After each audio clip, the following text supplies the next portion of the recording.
Hello everyone.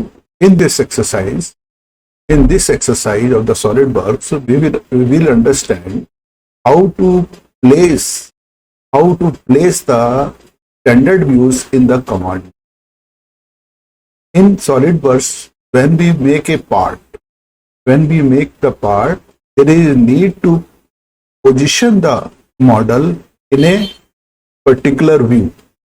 So what we do, we go in the view head up tool. This is the view head up tool, and we go in the view head up tool, and from where we go in the, this is the front view, we go in the right view,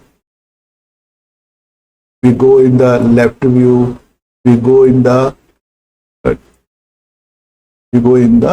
top view. So in this way we take certain time to set the particular view for the further operation on the part. So in order to save the time, how can we control this thing? This can be controlled by adding the view, standard view in the command.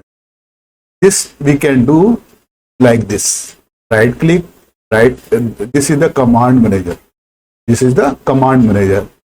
Right click, customize, go in the shortcut bars, and there is a shortcut bar. If you go in the bottom, there is a standard views.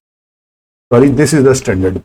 There are the various standard views which we can bring into the command manager. So just suppose normal view, drag it. This is the diametric view, drag it. This is diametric, trimetric, and this is the isometric. Even you can bring the left view, right view, top view, front view. In this way we can add the different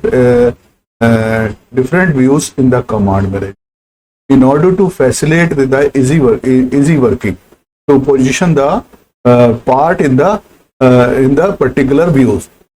This you can set in anywhere. I have set the views, standard views in the future. You can in the same way as in the sketch, surfaces, sheet metal, when we make a part, then you also set in the weldment also you can set here, and in this way we can set. I hope this will help you in working on the SolidWorks. Then you please if you like, you please share and subscribe this my channel, and thank you for